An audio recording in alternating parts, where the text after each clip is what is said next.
Okay, kia ora tātou, and welcome to this workshop on the future by local government. And the exciting, well, I guess that the purpose of this is that councillors who are attending the local government workshop on the beginning of November can help contribute, to get us up to speed to contribute to that workshop. Just a reminder that we're live streaming today, and also we're going to have a lovely Sam Broughton will be the president of the LGNZ and Mayor for Selwyn District Council will also be presenting to us this morning so that we understand. There is Sam up there. But Sam, just before we get to you, I'll hand over to Stephen MacArthur and he will take us through a bit more of the background on today. Kia ora, councillors, and welcome, Sam. As our Deputy Mayor has said, this is really a bit of a refresher on where the report got to, and a bit about what this council said in its submissions, and then focusing, I guess, on the 2nd of November hui, so that, as the Deputy Mayor said, you go into that hui kind of on the same page in terms of the kind of information that you need to participate in that if you're going to it. So I think I've pretty much talked about the contents page. And yes, in terms of the background, the review started in 2021. It seems quite a long time ago now. The draft report came out in October a year ago. This council made its submission and led the Metro sector submission in February, which was approved by the council, and the final report was released in June 2023. And there were quite a number of recommendations. I think the government at the time said it was really in the court of local government to drive any changes that it wished to see, and of course we've had an election that has only happened at the weekend, and I guess it's a wait and see space in terms of what any new government might think. But I seem to remember that in effect both parties at the time were really saying that it was in the court of local government to drive any kind of change that that might be desired on a kind of a regional basis. So anyway, I'm going to pass over to Sam, who's our Deputy Mayor has introduced, but over to you, Sam. Kia ora koutou, ko te wera te monga, ko wailewa te awa, ko pete te waka no Tawhiti ora hau. Ko Sam Broughton toku ingoa, nō reira, tēnā koutou katoa. The landscapes of this place are really important to me, and as I'm sure the landscapes of your home are important to you, and as we think about the future for local government, it's about people and place that we live in Aotearoa. Ngā mihi, Wellington Konihira, thank you for having me in this conversation. Ngā mihi te mana whenua in the room. You're all very small dots. I can tell who's in your room, but for those that are there, thank you for putting the time aside today to discuss this.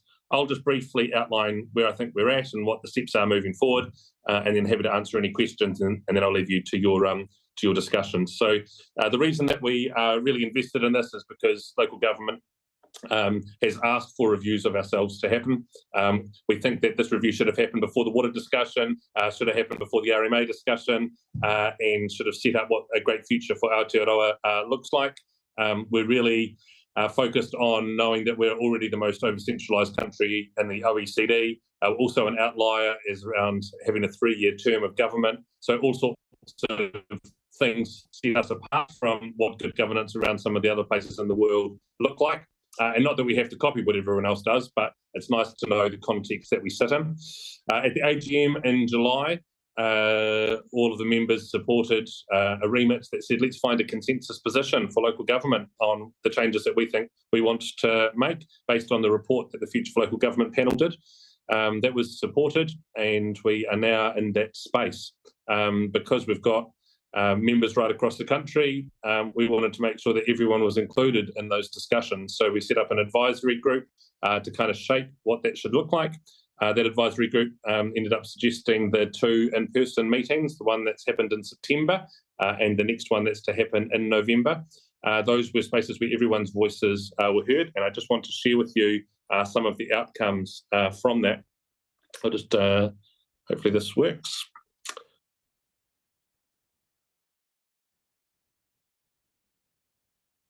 Can you see my screen?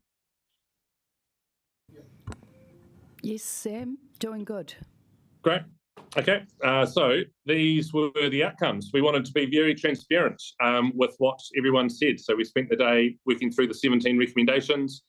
We discussed in pairs, we discussed in fours, we discussed in tables, and then we voted about whether we thought we could move forward with that recommendation, whether we thought there was some things we might want to just think about. But, you know, we're not opposed to it, but maybe some changes required. They were the orange votes. And then red if we thought, no, there's no way I'm going to move past this. So all this information's been shared with every elected member. Hopefully you've got it and have looked at it. This was the raw comments from everyone, pages and pages of things that I didn't want to really review, but have to, you know, in this role, understand where people are coming from. So if you really want to delve into the data of what you missed out, here's what everyone said. This picture's a much happier picture because it's easier to read, and we can see on a couple of pages exactly where everyone voted. But I think it's important to understand the reasons behind colours rather than just the colours themselves, because that's where we're going to be able to move one another. So the first discussion and one, entrench the purpose of local government and the Local Government Act. And I think before going into this meeting, it felt like that might have been very green. It actually turns out to be split, you know, third. And so it was great in the room to get the feedback around the things that were supported and the things that weren't and the ones that are going to be tricky. I'll just flow through the screen here so you can see, and hopefully you've looked at this document yourselves. But number 5, central government leaves a comprehensive review of the requirements of engaging with Māori. Whole lot of green in that space, and so willingness from the sector to move. But number 8, establish a dedicated Crown entity, a whole lot of red, a lot of resistance. And so this has given us a good indication of the stuff that we want to maybe pause on because we're not going to be able to get consensus on. So let's not make it part of the discussion moving forward. The interesting thing was in recommendation 11 was around enhancing local democracy in order to increase access and representation. We've broken that down because, as you can see, there's some green for providing a 4-year term. Let's get on with that. No more discussion required. But there's a whole lot of red when it has adopting a ranked voting system known as STV. So we wanted to break that down to understand where we can move forward and where we can't easily. We've also shared with you some analysis on where those colours sat, and you can read through that. And finally, this was about the things that were missing. And so in the room, we talked through, we don't just want to do what someone else is telling us. There might be some things we know we need to do for ourselves. The ideas were good and well supported in the room, but mostly they were already captured by, they spoke to the change that we wanted to see rather than specific actions that needed to come out from that. So we've engaged with the government, we engaged with all parties prior to the election, and we're now looking at, and we spoke with National and ACT, knowing where the polls were sitting at the time. So that has meant that we, as we've done that, we found out that they're not that interested in driving this agenda. They want us to come back to them with what it is that we want to see. They're happy to work with us, but they want us to do the lifting on it. And I think that's a really great opportunity for us now to be the noisy part of the conversation, talking about our changes rather than responding to things that others are pointing at us. We found that during the Three Waters discussion, communication, it just didn't happen. So this time with this work, if we're taking the lead, we want to make sure that communication is really clear and people understand with where we're going. So November and the 2nd, we're together in Wellington again, looking forward to being there. The conversation there will be about, we now know what we're not going to talk about, so let's stop talking about it. We understand we've been around the year, but there's stuff in the middle that still needs some further discussion and nuance, because there was general, there's some support to be what is reorganisation of local government. So, let's talk about that. But what that, as a sentence, doesn't say is what does reorganisation look like? Who has roles and purposes? And is there difference across the country, and do different regions do reorganisation differently? And reorganisation doesn't mean amalgamation. So we want to explore, what does reorganisation mean, and when people voted green or yellow, what do they actually want to see in that space? The other is local government as a key Te Tiriti partner. A lot of green and orange into there, so a willingness to move, but we want to explore what does that look like and what would that really mean for local government. And some councils are way down that track, and other councils are just beginning that journey. So we need to make sure we understand where the sector wants to go with that, for LGNZ advocates a position for government to be able to change. So those are the sorts of nuanced discussions that we'll be having on the 2nd. And all of that will be to be able to provide a paper that will go back to every council for you to be able to vote on a yes-no basis for a special general meeting that will be held in December, and I think that's on December the 11th, which will be online, and that will give local government New Zealand the backing or otherwise to talk to the government about these are the things that we want to see happen. We've said we'd like to see that as a consensus position, and I hope that we can do that. If we end up in a split 51-49, that's no strong basis to be able to move forward. If it's 80-20, I think that will provide reasonable certainty that this is where the majority of our members wants to go. But working towards consensus, basically, by dropping off the unappealing things, holding on to the things that we all agree on, and having massaged through the tricky stuff to get somewhere where we all, consensus to me is, we could all live with it. We might not love it, but we can live with it. So that's the plan through the rest of the year, preparing ourselves for engagement with the government in the new year. I've messaged Christopher Luxon, said we're up for this conversation. That will be, all the best with their negotiations at the moment. Understand that it's front of mind for them, and we look forward to engaging in the new year. And they've come back and said, "Yep, sounds good, Sam." So that's an overview from me. Happy to answer any questions, and really looking forward to Wellington's content. And those of you that are coming to the meeting, I'll see you in person in a couple of weeks. Kia ora, Sam. That was a great overview, and thank you for actually showing the pie graphs is actually a really interesting way, easy way for us to get a really good overview. Just a quick question: how would you describe the level of engagement with councils across the motu or across the nation? What's your? I think they're very engaged in this because they realise that this is the point where we get a say about our future. And as I think in the introduction, it was talked about the regional deals, city regional deals kind of conversation. National's been very clear on that. Christopher Luxon at the AGM or at conference basically said, I want to work with regions, maybe it's sub-regions, but first up, best dressed, I'll be wanting to work with you. So as local government, we have to be thinking about how do we work with the government's priorities to be able to deliver outcomes for Aotearoa. And that doesn't mean we have to change ourselves completely, but it does mean we have to think about what they want to work with and how we make that for our communities. I think that the funding is like the main thing. Funding. Everyone talks about funding. But if all we do is turn this into a funding discussion, we've missed it. Because there's been lots of funding discussions, lots of funding reviews, and have all been dismissed by the government. So this has to be reorganisation and funding discussion. This needs to be partnership and funding discussion. Funding's right through everything. Keep saying funding, but it can't only be about funding. Great point. Councillors, are there any questions for Sam? Councillor Brown. Thanks, Sam. One question I've got for you is, what's your feeling as to the mood amongst National and ACT in terms of their view that local government is important and should do more, in fact, rather than less? Because it seems to me that the last government, especially with the Three Waters reform, was looking at less localism, and of course we saw that across other sectors as well. But what's your feeling about the incoming crew? Are they going to be more supportive of us doing more, or would they like to keep us in our box? I don't really think the outcome of election changes a whole lot around what we need to do for our communities, because actually so much of what you do is based on you and your decisions in your own council. What I have heard from the government, though, is continued use of the word localism. Christopher Luxon used it on the campaign trail many times I think we need, and we've written those down because we want to hold the government to account on the things that they promised on the election trail to actually be delivered.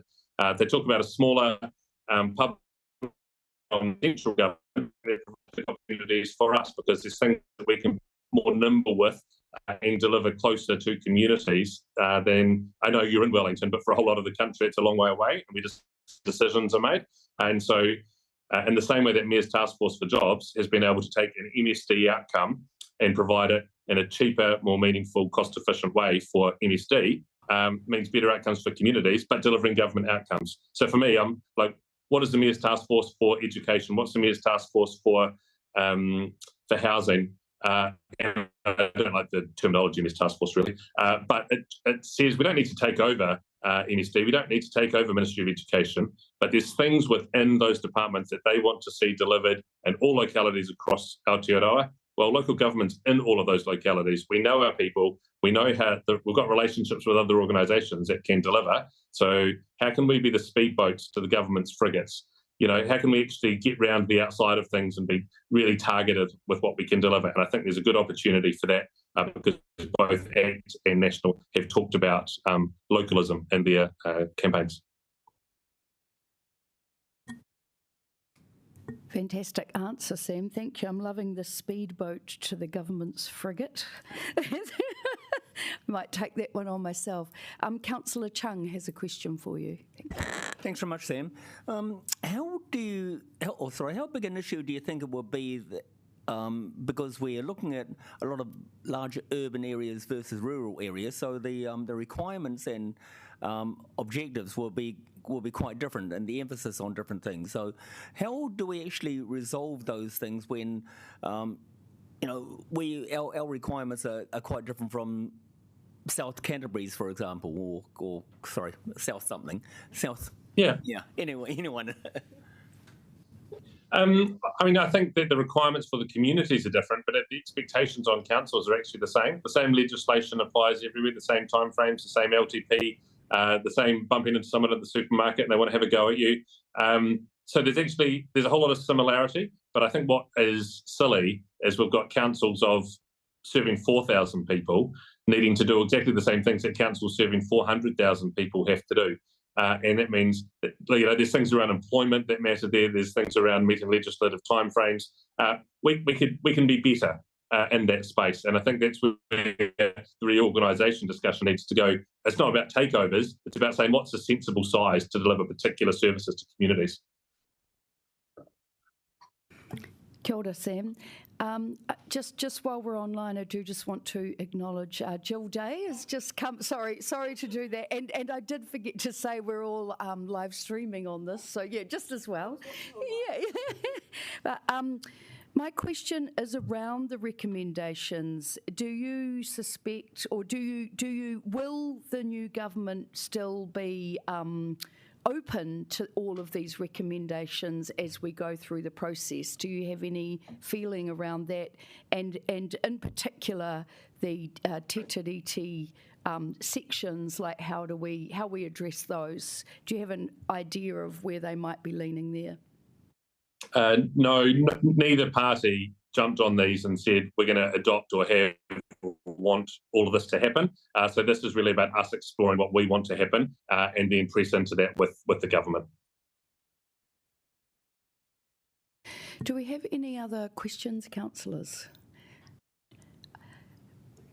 Yeah, I want to say Councillor Jill Day, but it's just not a councillor. Yeah, Jill is our chair of our Tawa community group. So welcome, Jill. Please take the mic. Thank you, kia ora, Sam. It's nice to see you. Thank you for the mahi that you're doing. It is really important at this time. And I guess that's my question. I guess one of the challenges for us has been, and I think Councillor Chung sort of alluded to it, the fact that local government is diverse, and that one of our challenges over the last few years has been the kind of the moving off in different directions and, different groups being set up, and the need for local government really to try and work together to navigate this. I imagine you've done a lot of thinking about this, about how we sort of try and look at what we've got in common more than what we've got that's different. So yeah, just sort of would love to hear your thinking around how you want to try and bring the sector back together after quite a challenging period of time. Yeah, thanks, Jill. I think that there's a number of reasons why the last few years were difficult, and it wasn't all just because of government reform. You know, we went through COVID. There's conversations that happened in my family, in my community, around my council, and then between councils, where everything felt contestable and everything felt like there was confrontation everywhere. I hope that we're maturing past that and are able to actually talk about the issues that are going to see us into the future. I think that local government's in a space where we do often think 10 to 30 years away rather than just the next 12 months. It does feel like the last 6 or 7 months of political conversation in the country have been focused on the immediacy of what needs to happen now. So I think it's up to local government to hold that long-term stuff. As we work through this Future for Local Government work, I'm not imagining that everyone is going to agree with everything that we want to do.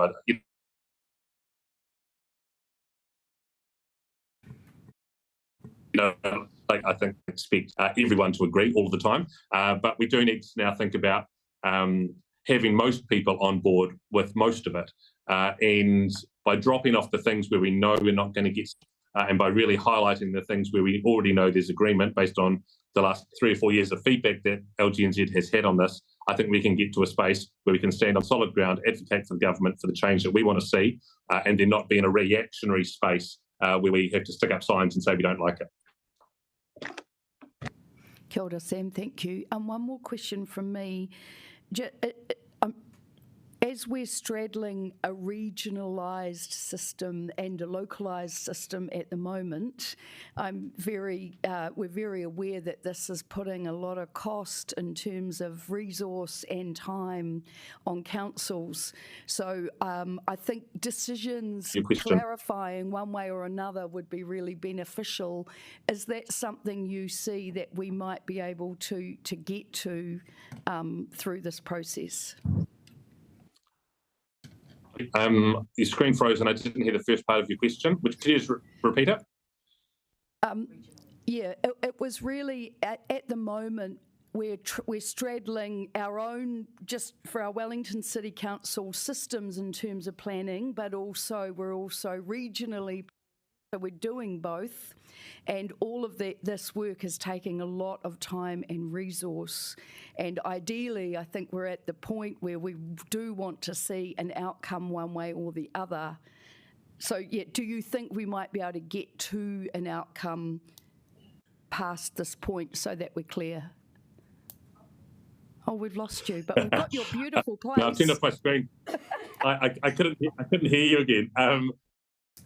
The gist of what I heard was that we've got competing priorities, and you've got some local things you need to do as well as thinking about the future. How do we do that? And I think that's a current challenge for all of us. We've got stretched LTPs. It's going to be interesting, the conversations around the numbers that flow out prior to Christmas around draft LTPs.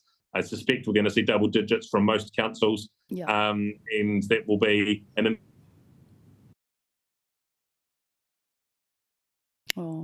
interesting the future pay for today's decision. So we've always got to be thinking about 20, 30 years ahead, as well as making good decisions for our communities for 2024. That's great, Sam. Thank you. You've been a wonderful advocate with that message as well. Councillors, I think we might let Sam go. Everyone good with that? Yeah. Sam, we really thank you for coming along today. It's really nice to have you on our screens. And we'll look forward to seeing you on the 2nd and 3rd of November in Wellington. You'll have to come by Great, thanks for having me in. Yeah. Ka kite. Kia ora. Ka kite. Great. Well, that was a real treat. Sam's been really aspirational in this role, actually. He's doing great. Okay, so shall we hand it over now to Emily and Kieran? Yes, and perhaps what we've got is a range of slides, which is kind of a summary of what went on within our own submission, what's been happening in the region, what the Metro submission was. And then there are specific questions that Local Government New Zealand are kind of wanting participants at the hui on the 2nd to examine. And I'm just kind of looking at how much time we've got. We do have until, I think, 12:30 in our calendars for this workshop. But we're in your hands as to how you want to kind of use that time. You could potentially take those questions that Local Government NZ have posed kind of offline, or have a conversation about some of them or not all of them. So we're really in your hands. But what I'd suggest is that Kieran and Emily takes us through the piece where we arrive at, the sort of things that Local Government New Zealand are actually looking for on the day. So maybe just have a think about that as we just get through these first few slides. Thanks, Stephen and Deputy Mayor. So just to recap, so when we were doing the submissions from the draft, which believe it or not was only back in February, so not that long ago, but it does feel like much longer, we did work together across the region and come up with consistent statements that were included in our submissions together. And so those were things that there was quite consistent agreement with across the region. So in terms of community engagement, the need to have a think about where things should be best placed across the layers of government, and basically the unfunded mandate is kind of the thing that we were really honing in on there. In addition to that, we also did, on behalf of the metro sector, we worked together with all the metro councils and did a joint submission in addition to our own council submission.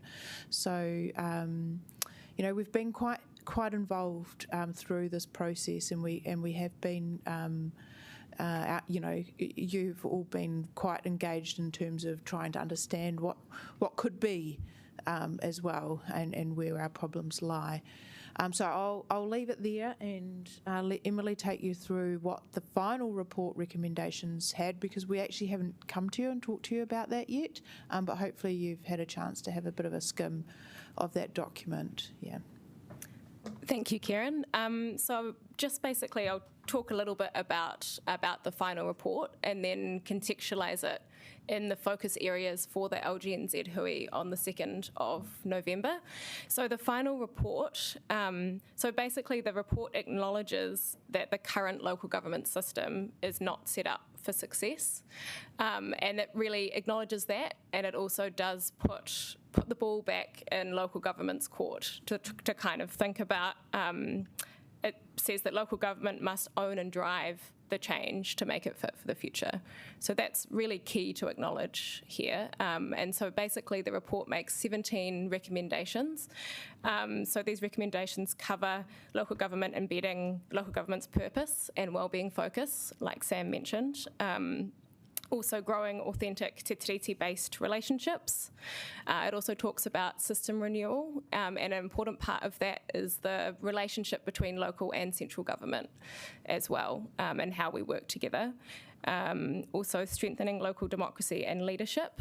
So, and it talks about being innovative and trying new models there as well, and also sustainable leadership, and sustainable funding for local government. So that's kind of sort of summarises those key points. There's just a slide here as well about what's missing. So this is basically comparing what we put in our submission in February with the final report, and there were some things here that we talked to in our submission that weren't there. So around advice to manage political cycles and significant policy shifts. Also around enough funding for climate change and how we can support our Pacific neighbours. Also, there was no mention of a really significant challenge that we're facing around resilience, risk and liability, and insurance in that space as well. And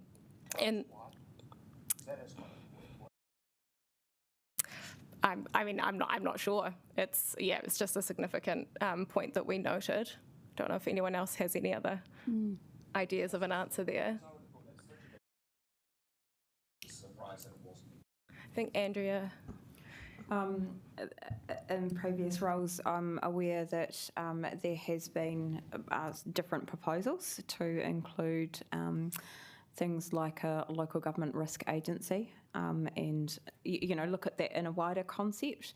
I think some of those kind of concepts still stand despite not being included in this report as a concept. So I'm not sure what Local Government New Zealand's position on those are currently, but they certainly have been on the table in terms of a wider sector-wide approach to dealing with risk resilience, insurance, those kind of mechanisms as well. Thank you. And I guess that, the final part there is sort of best practice options. So while they do present some options for reorganisation, there's not a lot of kind of discussion of best practice and enough of a review of Auckland's process as well and learnings from that. So the next part of the presentation is just talking about the LGNZ event and spending a bit of time focusing on the 4 focus areas of this event. So LGNZ has posed a lot of different questions around these 4 areas, and they're quite significant questions. So we're just wanting here to kind of bring these recommendations to your attention so that we can really come to this 2nd of November event having thought about these ideas. So the first one of their focus areas that sort of Sam was talking about is around Te Tiriti. So these are the recommendations that are related to Te Tiriti. So there are these 4 recommendations here. So it's around new statutory provisions, recognising local government as a Te Tiriti partner, a statutory framework for councils to develop partnership, legislative review and alignment of local government's statutory obligations for engaging with Māori, a new statutory requirements on councils to prioritise and invest in building capacity and capability, enabling Te Tiriti-based appointments to councils, lowering the threshold for establishing Māori wards.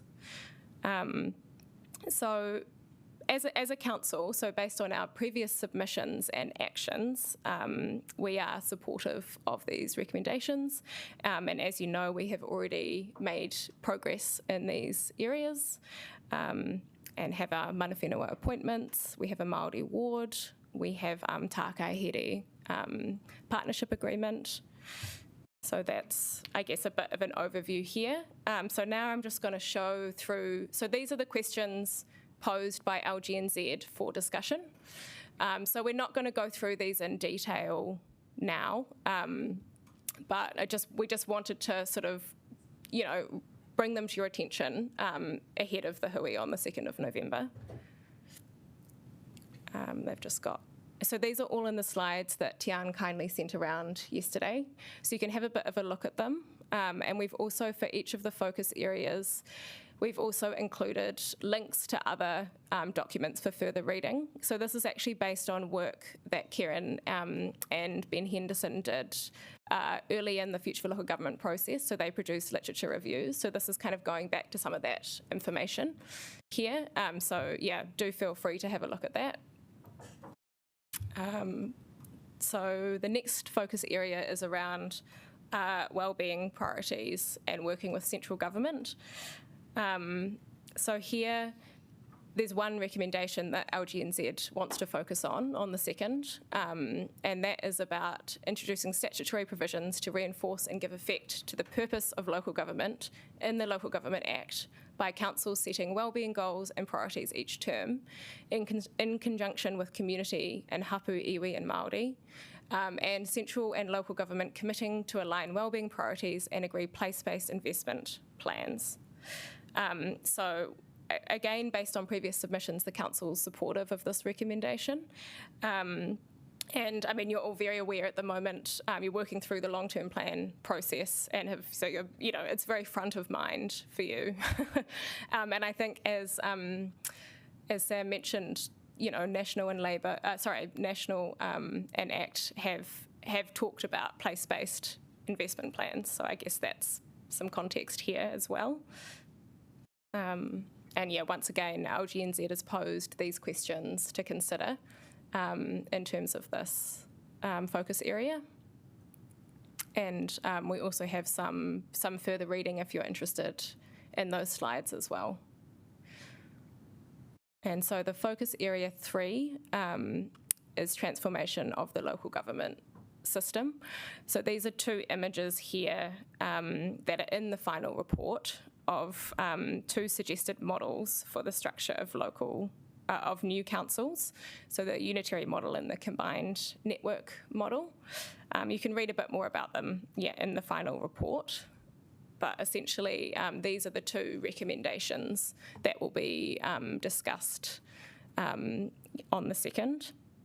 So the reorganisation of local government to strengthen support and resource councils to plan for and respond to increasing challenges and opportunities, and to set local government up for a more complex future, and also to discuss a new local government stewardship institution to strengthen the health and fitness of the system.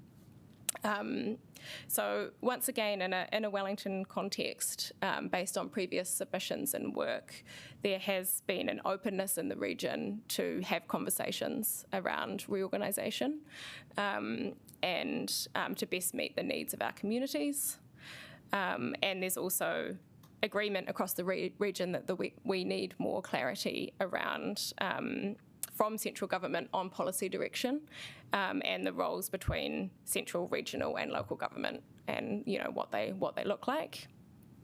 And then once again, LGNZ has posed a series of questions around this focus area. Once again, you can look at in the slides. And further reading.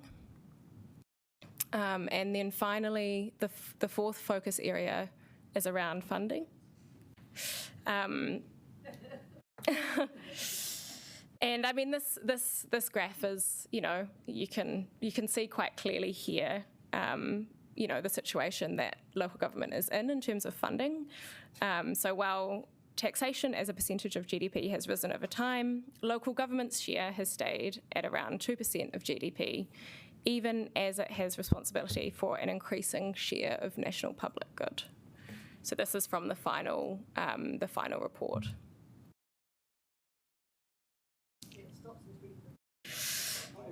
Yeah, that's what's from the final report. I'm not sure why it stops, and I guess that's when the data ends. So the final report makes a series of recommendations, as you can see, around funding. So it includes a greater investment in local government, including an annual transfer equivalent to GST charged on rates. It includes central government paying rates on Crown-owned property. It includes establishing an intergenerational climate change fund. It includes Cabinet considering the funding impacts of policy decisions impacting local government. And it also includes central government funding support for any kind of transitions around reorganisation as well. And it also does recommend that rates remain a key funder of local government. So again, in the Wellington context, based on previous submissions, we're generally supportive of these recommendations. As I already mentioned, we would also like to see further funding for climate change and exploration of additional tools to manage increased risk, liability and insurance costs. I don't know if Andrea wants to mention anything else around this particular area. Possibly the reason that graph finishes in 2015 links to a point that Sam raised in his presentation, is actually nothing in the funding and financing chapters of the Future for Local Government Review is really new information. The information does repeat what historical funding and financing reviews of local government have said, including the 2007 Shand report, the work that the Productivity Commission did over multiple years And I suspect that graph was probably actually from the Productivity Commission report, and hence why it ends in 2015. Hypothesis, not fact. Yeah, so I guess probably just in observing many of these, there are a lot of levers that could be pulled in this space. The sector has traditionally focused on entering into conversations with central government about things like rates on Crown property and on things like the GST component of rates.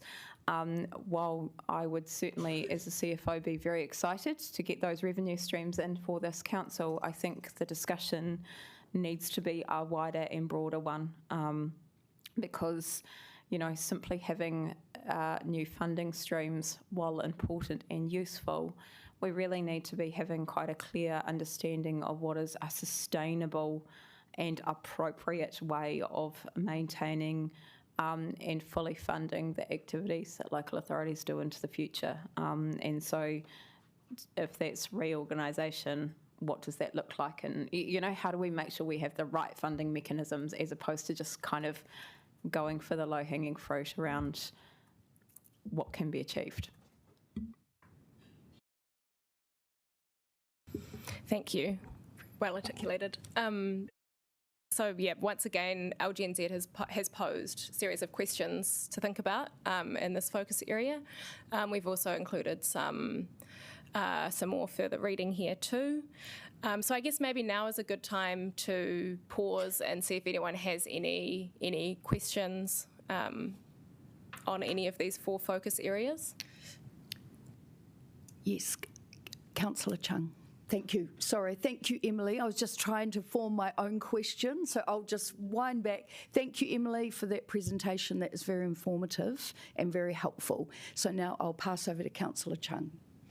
Thanks, Emily. All of what you've written here, is that up for discussion with the council so that we can see if we can agree on these recommendations? Perhaps if I can answer that, Councillor Chung, really this is a local government New Zealand process that has been run across the country, nationally, to see what areas can be, or what consensus can be reached in some of these areas. So it's not so much questions directly for this council to immediately answer, because we've already kind of made our submissions and that kind of position's been clear, but it's more about how do we participate in this kind of national conversation about trying to reach, or local government New Zealand trying to reach consensus around a number of things which they think are actually possible, which Sam talked about. But ultimately, he talked about that kind of consensus position coming back to each council to talk about at a future date. So, Emily, you may know more about that than I do, but it's not so much for a debate here to agree on each and every one of these questions. It's the purpose of this briefing is really so that you're aware of the questions that are going to be kind of debated in that wider national forum. And we'll be one voice amongst, obviously, all of local government. Okay, but how are we going to have a consistent response to these? That is, we look at all these issues and we look at what we as the council respond to those. Is this going to be one person, say the mayor, going up and saying that, oh, yes, we agree with all this, and representing the council, but we don't have an opportunity to discuss this amongst council to see if we actually do agree on them?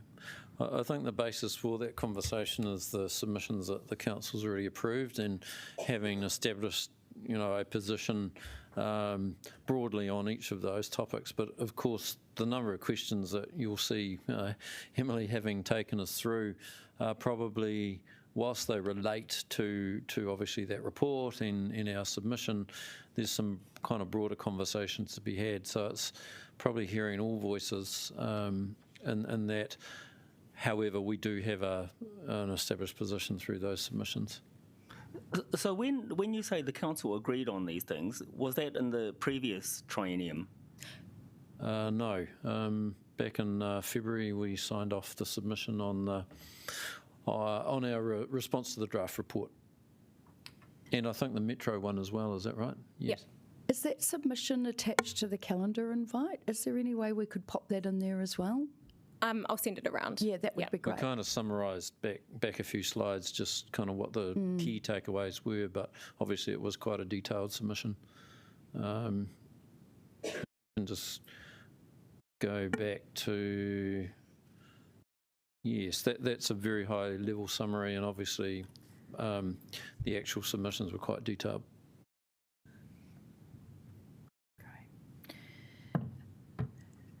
Thank you, Councillor Chung. I'll come back to my own question now. Just in terms of reorganisation, quite like that term, is there any evidence-based background on what benefits, pros, cons, reorganisation might have for a community? Baz looks like he's going to say something because going back to the, what was it, 2014 or? 2014, 2015, yeah. So I think that's one of the submission points that was made, and I can't remember quite who made it, but what we've asked for is a better understanding or an articulation of actually what are the benefits of the amalgamation that's happened in Auckland. That's probably the most recent large-scale reorganisation that's happened since 1989. And there was a lot of benefits that were talked to as part of making that change. And so one of the asks from, I think the entire sector's really had this ask is, has there been an evaluation and is there some evidential basis that you can point to in terms of the benefits? And so that ask has gone out to the sector. Yep. Back in 2014, there was, I think the Local Government Commission at the time published a report that purported to go through the benefits and costs, but that came under some attack at the time as well. I understand maybe the Infrastructure Commission has done some research into that. I don't know if I haven't had time to have a look, but I'm just wondering if anyone would have time to just see if there's any work being done there. That would be appreciated. And I think I just have a question too around the recommendations on engagement with, in our responsibilities or opportunities with Te Tiriti. Wellington is very along the journey in that space, and I noted that in the conversation we were having at the last local government. I'm wondering if there's another way for us to be able to share our experience and how far we've come with the sector, because obviously not everyone's looking at Wellington and what we're doing, but there was some valuable learnings and opportunity to share our experience and our learnings and our outcomes. So I just wonder if there, rather than being one lone voice around tables of people, how can we share that journey that we've had so far with the sector? Emberly's been building up a good relationship with LGNZ, right. So we can have a chat to them and see what opportunities might be available. But yeah, I do think that in this particular scenario that the opportunity is in sharing our lessons, yes, rather than trying to advocate for something. Because we've already achieved a lot of great things in this space. Yeah, and I noted that it was really appreciated that we were in a slightly different space, and being able to bring light to that was very, very valuable for many in the room that day. And it was a Sunday, just saying. Councillors, are there any other questions on where we're at?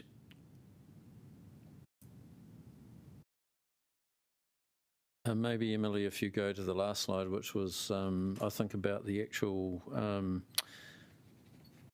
OE, and maybe just covering off if councillors do want to go, how do they get to go? Absolutely. Yes, so the next steps. So LGNZ, you should have received an email from them. They've also created this online engagement tool, which is linked to here, but you should have also received an email from them. maybe not. If it's useful, I'm happy to share a few more of these documents around. Can send through an email. But yeah, there's an engagement tool where if you want to, you can play around and kind of vote on where you're feeling about each of these different focus areas. And also, everyone is welcome to go to the LGNZ event on the 2nd of November. So if you do want to go talk to Deputy Mayor Foon about attending. So we have made sure that that day doesn't have committee meetings on it, so you're able to attend. There's also a Metro Sector hui on the Friday as well, on the 3rd. Yeah, great. I can say been finding the sector conversation really helpful about, in general, so I do encourage people to become involved with that. And yeah, as the LGNZ president mentioned, this event will determine the shape of local government's consensus position or positions, which will then be agreed by the advisory group and shared with members on the 24th of November. And then in December, LGNZ's planning to hold an online SGM for members to vote on that position. So I think they've also decided on the date of the 11th of December. And the idea is that if the position is approved with enough consensus, it will be presented to central government. Great. And Emily, you will help us go through that process, create communications so that we're all aware what, when, where, how. Great. Yep. Fantastic. Any other questions, councillors? Great. Okay, I suggest we wrap this up. Please, come to me if you are interested in going to the next meeting on the 2nd. Thank you very much, team, for your mahi, getting this through to us today. Much appreciated. Look forward to getting that extra info, and have a great day all. Thank you for being here. Kia ora.